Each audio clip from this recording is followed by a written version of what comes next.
kami melihat berarti dalam hal ini sepanjang tahun 2023 kemarin itu memang tidak terjadi perubahan yang signifikan yang dilakukan oleh berbagai pihak, baik itu pemerintah, parlemen, badan peradilan di Indonesia dalam upaya mereka memberantas korupsi.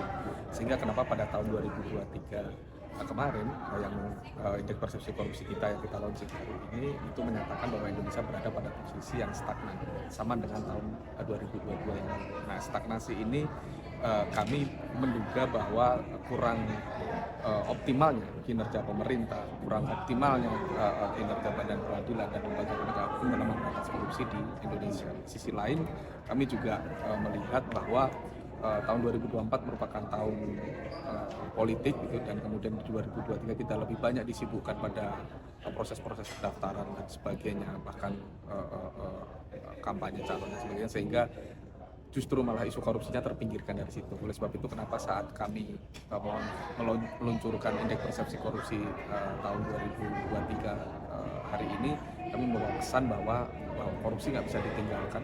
Kita kalau mau demokrasi yang lebih bagus, korupsi juga harus ditekan sedemikian rupa atau bahkan dihapuskan dari Indonesia. Ini apakah di tahun 2023 ini politik itu termasuk bagian dari perhitungan kenapa itu jadi turun, Mas, ataupun stagnan itu, Mas?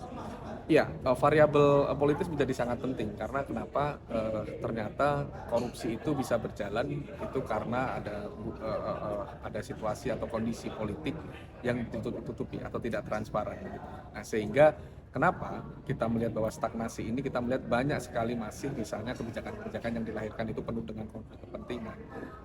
Suap gratifikasi itu juga kami menemukan bahkan di badan peradilan kemarin kalau kita melihat beberapa hakim juga ditangkap, belum lagi aparat penegak hukum yang juga terjerat kasus korupsi. Nah, di sisi lain kita belum melihat nih komitmen politik dari misalnya